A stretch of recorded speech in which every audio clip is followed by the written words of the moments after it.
नाशिकच्या पंचवटीत jogging track असलेल्या Shrikrishna garden समोर साकारलाय 7 मजली देवीदास हाईट प्रकल्प। मग येताय ना आजच आपला फ्लॅट बुक करायला देवीदास हाईट्स मध्ये।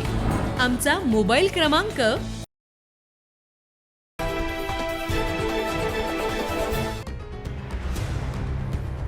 पावसाळ्यापूर्वी आवश्यक ती देखभाल आणि दुरुस्तीची कामं सध्या महानगरपालिकेच्या पाणीपुरवठा आणि वीज पुरवठा विभागाकडून काम हाती घेण्यात आले।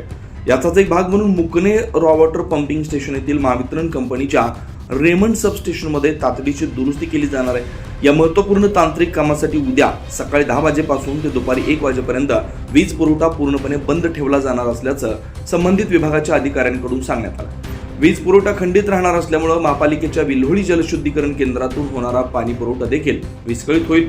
परिणामी नवीन नाशिक तसेच नाशिक पूर्व म्हणजेच गावठाण आणि जुनं नाशिक या भागात उद्या दुपारी पाणी पुरवठा बंद राहणार आहे। तर सकाळच्या सत्रात होणारा पाणी पुरवठा सुरळीत सुरू ठेवण्याचा प्रशासनाचा पूर्ण प्रयत्न राहील।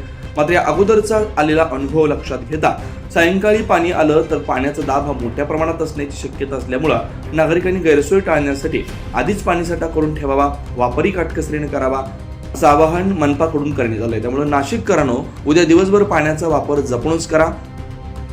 9 न्यूज महाराष्ट्र ब्युरो नाशिक।